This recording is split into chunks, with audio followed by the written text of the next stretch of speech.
For as long as humanity has existed, we have looked up at the vast, dark canvas of the night sky and wondered, are we alone? It is a question that has fueled our myths, our religions, and our endless quest for knowledge. It is the fundamental mystery that binds us as a species. But for most of us, the sky is a distant spectacle, a thing to be observed from the safety of the ground, a two-dimensional ceiling above our world. There is, however, a select group of individuals who have seen the sky in a way the rest of us never will. Military pilots. They are men and women who operate at the very edge of human capability in machines that push the boundaries of physics. They do not just look at the sky, they inhabit it. They navigate a three-dimensional world of clouds, treacherous air currents, and deadly adversaries.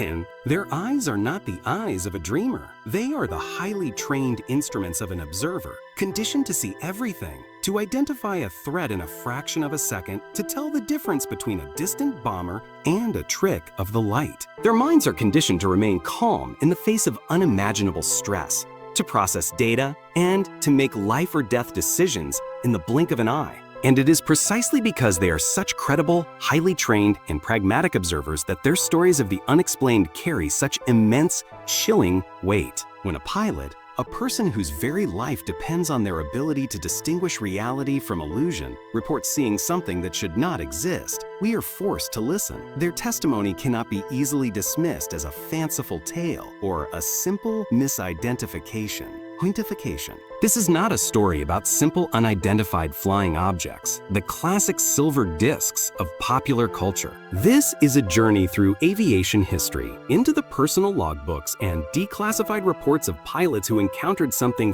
far stranger. Something that defied even their broad definitions of what was possible. From the flak-filled skies over war-torn Nazi Germany to the tense, invisible frontiers of the Cold War, and into the breathless, silent void of the upper atmosphere. These are the stories of the things that haunt the heaven. The winter of 1944 was a time of brutal mechanized attrition over the skies of the Third Reich. By day, massive, fortress-like formations of American B-17 bombers pounded Germany's industrial heartland into dust. By night, the British Royal Air Force took over.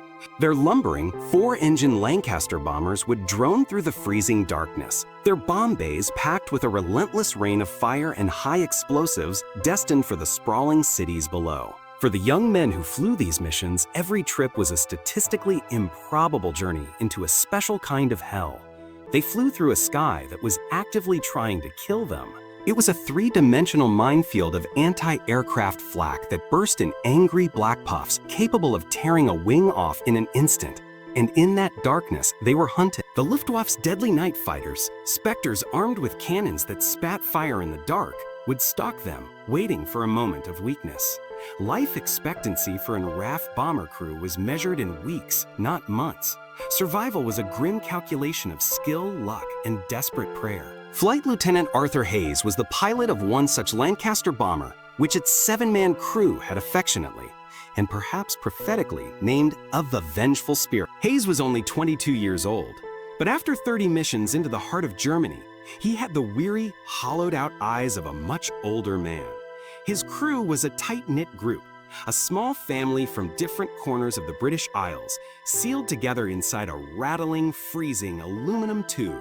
Flying 5 miles above a hostile continent, they trusted each other with their lives because they had no other choice. On a cold, moonless December night, they were part of a massive raid targeting the industrial city of Ludwigshafen, a key hub for Germany's chemical production. The mission briefing had been grim. Intelligence expected heavy resistance. As they crossed into German airspace, the reality proved to be even worse.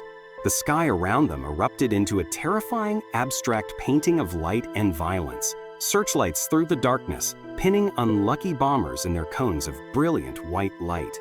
Flak burst in angry, concussive waves, peppering their fuselage with the sound of 1,000 iron fists hammering against the thin metal skin. In the cramped cockpit of the Vengeful Spirit, Hayes wrestled with the controls, his knuckles white on the yoke. The aircraft shuddered and bucked like a living thing.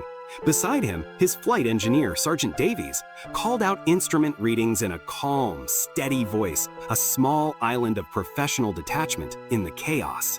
Over the intercom, he could hear the clipped, tense voices of his gunners, their eyes straining as they scanned the infinite darkness for the telltale flicker of a Messerschmitt's engine exhaust. It was the tail gunner, a young man from Wales named Pierce, who saw them first. His voice crackled over the intercom, not with the sharp alarm of a fighter attack, but with a tone of profound confusion. He called out a tale to Skipper. "Skipper! Skipper! I've got company back here." But they're not fighters. Hayes's heart seized, his mind raced through the possibilities. A new German secret weapon? Some kind of proximity-fused rocket? He keyed his mic, his voice steady. "What are they, Pierce? Describe them." There was a pause, a few seconds of static that felt like an eternity. Then Pierce's voice came back, filled with a disbelief that was more chilling than fear. "They're lights, Skipper. Just lights. Small, bright red. There are 2 of them. They're just sitting off our tail, pacing us. They're not firing, just watching." Hayes exchanged a bewildered look with Davies. He called to his mid-upper gunner, a stoic Scotsman in the bubble turret above the fuselage. "Mac, you see this?" Hayes asked. The reply came a moment later, the Scotsman's voice uncharacteristically hesitant. "Aye, Skip, I see them. They're just floating, like embers caught in an updraft. But they're keeping perfect formation with us, even through the evasive maneuvers. I've never seen anything like it." This was the first documented encounter that the crew of the Vengeful Spirit would have with the phenomenon that Allied pilots across Europe had begun to call, with a strange mix of fear and gallows humor, Foo Fighters. The term was believed to have originated from a popular American comic strip of the era, Smokey Stover, where the main character, a firefighter, would often exclaim, "Where there's foo, there's fire." For the bomber crews, it was a piece of wartime slang, a strange name for an even stranger phenomenon that was becoming increasingly common. The 2 red orbs continued to shadow their Lancaster for the next 20 minutes. They were completely silent, unaffected by the turbulence or the violent jinking maneuvers Hayes put the bomber through to throw off the flak gunner's aim. Their movements were intelligent, precise, and utterly impossible by the known laws of aerodynamics. When another Lancaster in their formation, its pilot equally bewildered, moved closer to get a better look. One of the orbs detached from its position behind the Vengeful Spirit. It moved towards the other bomber with incredible speed, circled it once in a perfect fluid arc, and then returned to its original position behind Hayes's tail. The gunners were itching to open fire, their training screaming at them that any unidentified object was a threat. But Hayes, acting on a gut instinct he couldn't explain, gave the firm order to hold fire. He would later write in his official report, "Hayes made no hostile moves. They just watched us. There was something about them that felt inquisitive, almost playful. To fire on them felt wrong. It felt like shooting at a ghost." As they approached the target area, the sky became a maelstrom of explosions, falling debris, and burning aircraft. In the hellish orange glow of the burning city below, the crew saw the orbs clearly for the very first time. They were perfectly spherical, about the size of a large beach ball, and they glowed with an internal, pulsating red light, like a hot coal. They had no wings, no propellers, no fins, no visible means of propulsion. They simply hung in the air, seemingly immune to the laws of physics that bound the lumbering bomber. Just as they were about to begin their bombing run, as the bombardier's voice came over the intercom calling out the final approach, the 2 Foo Fighters, as suddenly as they had appeared, accelerated at a speed that was simply impossible. They shot straight up into the high-altitude darkness, 2 red streaks that disappeared into the void in less than a second. The crew of the Vengeful Spirit, shaken but focused, completed their mission and, against all odds, made it back to their base in England. The first thing they did upon landing was file their report, including a detailed, multi-witness account of their encounter with the strange lights. They expected to be laughed at, perhaps even sent for a psychological evaluation for combat fatigue. To their surprise, the intelligence officer listened intently, his face unreadable. When they had finished, he simply nodded, opened a thick file on his desk, and added their report to the growing pile inside. It was a file filled with dozens of similar reports from other bomber crews, from American B-17 pilots, and even from fighter pilots returning from night intruder missions. The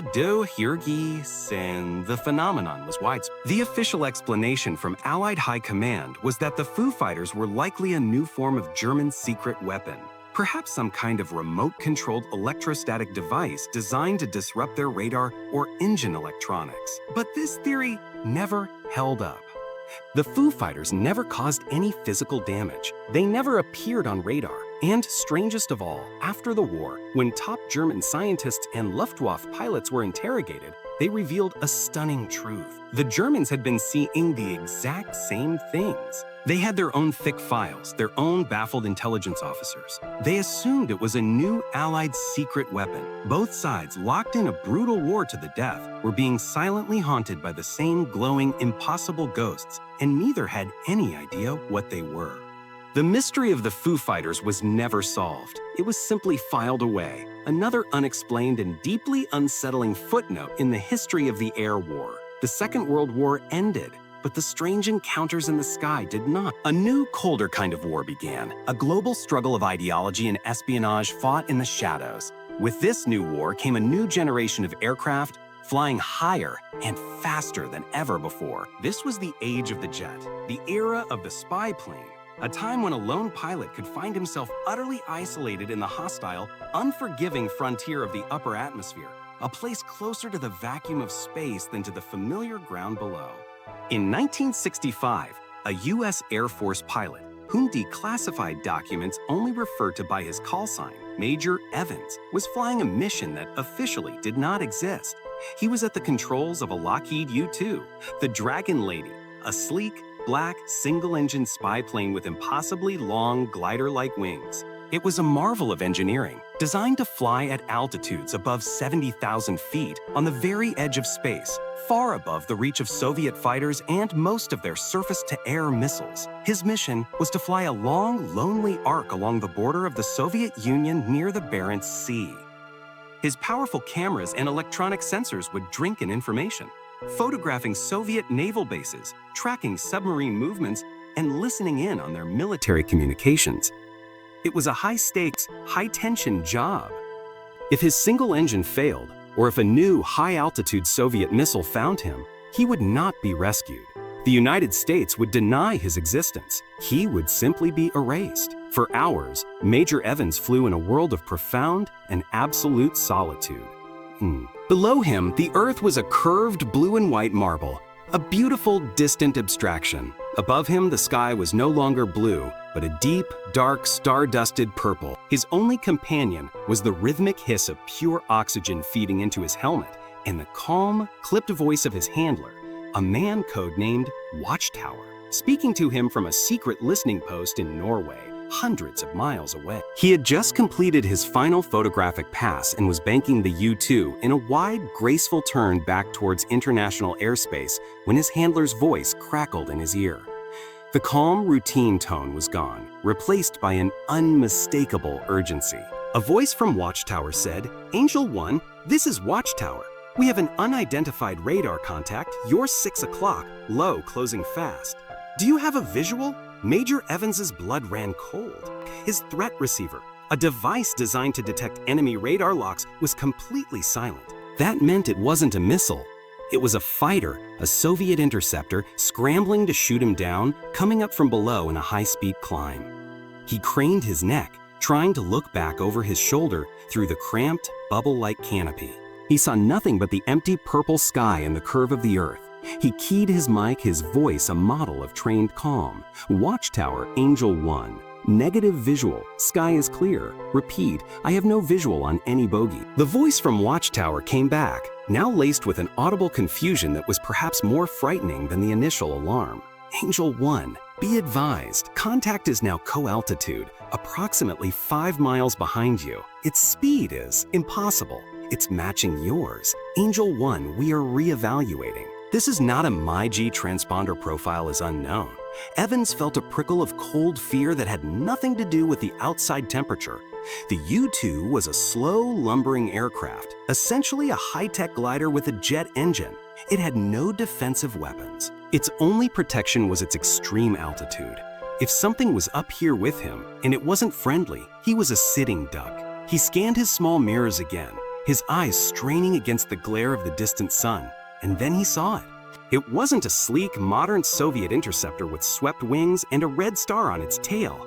It was a ghost, flying in perfect silent formation just off his right wing, so close he could almost reach out and touch it, was an aircraft from another era, from another war. It was a Messerschmitt Me 262, the world's first operational jet fighter, a relic of Nazi Germany, an aircraft that hadn't been seen in the skies for 20 years. Its desert tan paint was faded and peeling. Its markings were those of a long-dead Luftwaffe squadron. The fuselage was scarred with what looked like old, patched-over battle damage. But the most terrifying detail of all was the cockpit. The glass of the canopy was clear, and inside it was completely empty. There was no pilot. Major Evans stared, his highly trained mind refusing to process what his eyes were seeing. A World War II German jet fighter flying pilotless at 70,000 feet over the Barents Sea. It was a complete and utter impossibility. He tried to radio Watchtower to describe the object, but his voice caught in his throat. He could only stare in stunned silence. The ghost plane stayed with him for what felt like an eternity, but was likely no more than 30 seconds. It was a solid, physical object. He could see the heat shimmering from its two Junkers Jumo engine nacelles. He could see the fine details of the rivets on its wings. Then the Me 262 performed a slow, graceful, and utterly impossible barrel roll around his U-2, as if in a final spectral salute. It settled back into position off his wing, and then it simply ceased to exist. It didn't fly away. It didn't accelerate into the distance. It just faded, becoming transparent like smoke, and then vanished completely in the blink of an eye. When Major Evans finally found his voice, it was hoarse and unsteady. He radioed Watchtower. Angel 1, the contact is gone. It's gone. The affirmative, Angel 1. The handler replied after a long pause, his own voice strained. We show you are alone. What was it, Major? Evans took a deep, shuddering breath, the hiss of his oxygen regulator loud in his ears. Watchtower, he said slowly. You are not going to believe me.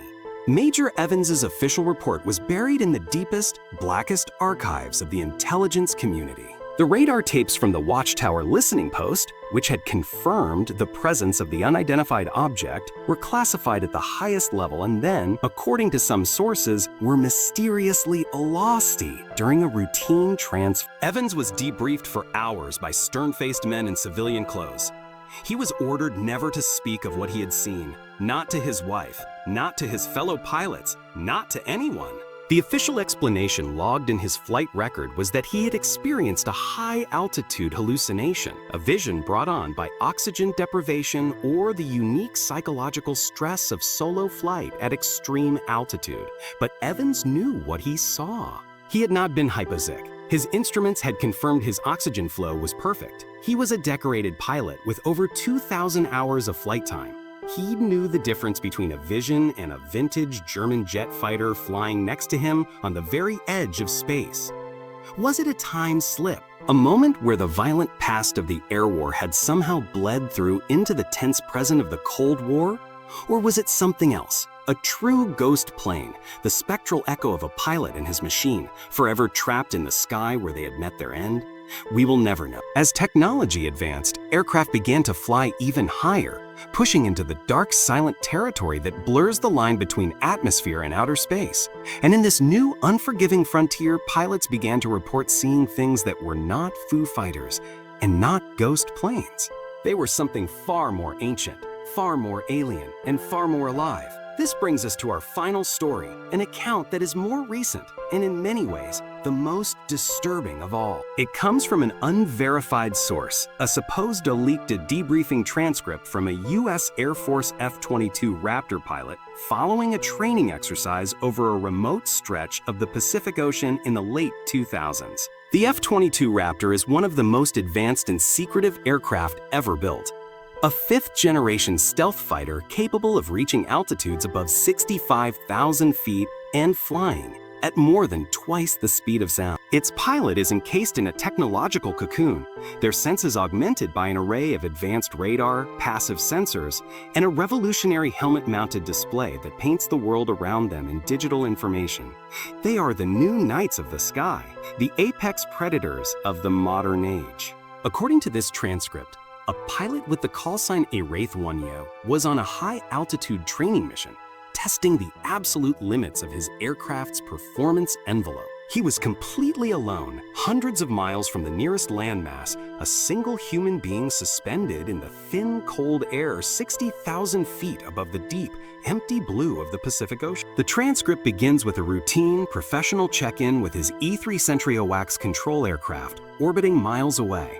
But then, the tone changes, shifting from routine to utter disbelief. Wraith 1 reports a visual contact, but he is struggling to find the words to describe it. The transcript, pieced together from anonymous sources, reads as follows. The pilot's voice is initially calm. A control, this is Wraith 1. I have a visual, 9 o'clock, hi. I don't have a classification for it. My systems are not painting it as a contact. It is not an aircraft. Repeat, this is not an aircraft. The control officer, his voice betraying a hint of confusion, asks for clarification. Wraith 1, describe the contact. Is it a weather balloon? Atmospheric debris. There's a long pause on the recording, filled only with the sound of the pilot's breathing through his oxygen mask. When his voice returns, it is strained, filled with a mixture of professional awe and pure, primal terror. A control, it's big. I mean, impossibly big. It's biological. It looks alive. It's undulating slowly like a manta ray or a jellyfish, but it has no visible wings or fins. It's just swimming. Up here, in the air, its skin is translucent and it's glowing, a faint internal blue light. The control officer, likely believing the pilot is suffering from some form of spatial disorientation or a catastrophic equipment malfunction, orders him to check his oxygen systems and run a diagnostic on his displays. The pilot's reply is sharp, almost angry. Control, all my systems are green on. I am not hyposick. I am looking at it with my own eyes. I am lucid. And I am telling you, there is a living thing up here the size of a naval destroyer. The transcript continues, the pilot's breathing growing more rapid, his professional composure cracking. A control, it's turning towards me. It's slow, deliberate. It's massive. It must be at least half a mile long. It's blocking out the stars. My God, it has eyes. Not eyes, but lights. Clusters of soft yellow lights that are pulsing rhythmically. They're looking at me. It knows I'm here. According to the transcript, the pilot's F-22, a machine designed to be immune to electronic warfare, then began to experience a cascade of catastrophic system failures. His advanced ESA radar went blank. His communications system filled with a roaring, rushing static. His helmet-mounted display flickered and died, plunging his cockpit into a disorienting darkness lit only by the faint glow of the creature outside. He was flying blind, deaf, and alone, with a living mountain of translucent, glowing flesh floating just a few thousand feet from his cockpit. He did the only thing a pilot in his situation could do. He broke off the encounter. He put his multi-million-dollar stealth fighter into a steep, desperate dive, away from the silent, watching thing in the void, back towards the thicker, safer air of the lower atmosphere. As he descended past 40,000 feet, his systems, one by one, flickered back to life. His radio crackled, his displays rebooted. He leveled off, his heart hammering against his ribs. He looked back up. The creature was gone. It had simply vanished back into the blackness from whence it came. The rest of the transcript details a tense and confrontational debriefing in a secure, windowless room. The pilot is questioned relentlessly by stone-faced intelligence officers and men in dark suits who do not identify themselves. He sticks to his story, insisting on what he saw. His flight recorder data, his gun camera footage, every piece of digital information from his aircraft is confiscated. He is ordered to sign a national security oath, binding him to silence for the rest of his life under penalty of treason. The official report on the incident, the one that would go into the public record, would list the cause as a pilot disorientation due to unforeseen high-altitude atmospheric plasma phenomena. A neat, scientific, and utterly fabricated explanation for an event that defied all understanding. Gast, is the transcript of Wraith 1's encounter real? It is impossible to verify. It could be a masterful piece of modern fiction, a creepypasta created for the digital age, perfectly tailored to our fascination with government secrets and advanced technology. But it taps into a vein of strange sightings that have been whispered about by pilots for decades.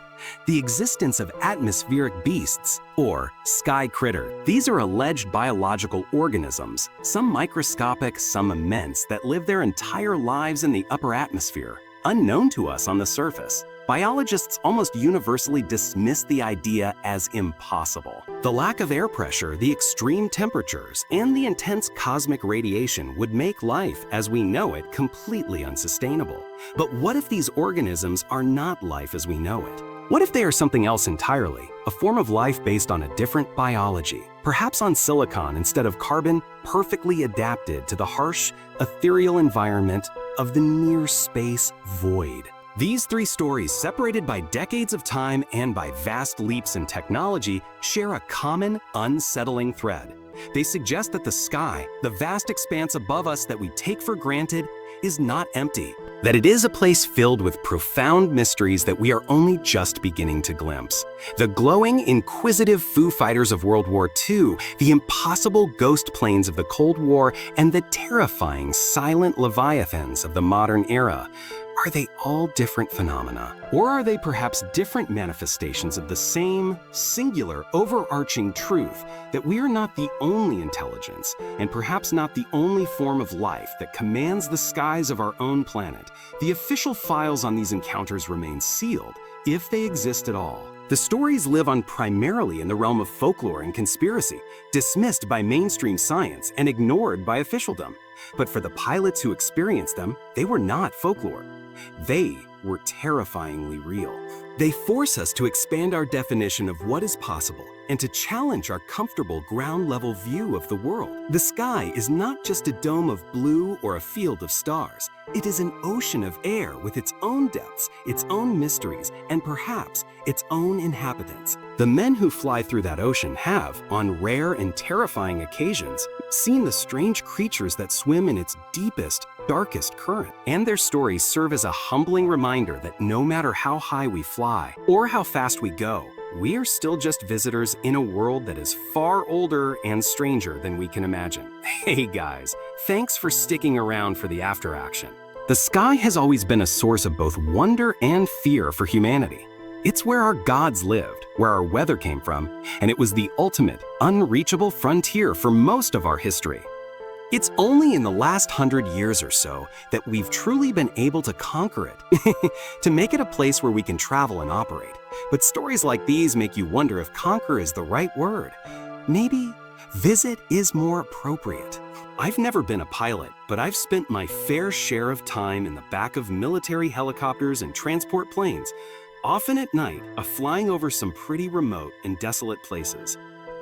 And there's a feeling you get when you're up there, looking down at the dark, empty world below. A feeling of profound isolation. You feel very small, very fragile, just a tiny speck of metal and humanity suspended in a vast, indifferent emptiness. It's in those moments that you can almost understand how these stories come to be. The mind, faced with that kind of solitude and the strange tricks that light and shadow can play at high altitude, can certainly create phantom. But then you hear the details of these accounts, the multiple witnesses to the Foo Fighters from both sides of a war, the radar confirmation of the ghost plane, the calm, professional terror in the voice of a modern fighter pilot, and that easy explanation starts to fall apart. Thank you again for listening. Your support for the channel is what keeps these explorations going. A huge thank you, as always, to my Patreon and YouTube channel members. May God be with each and every one of you, no matter what you are dealing with, and I will see you in the next episode.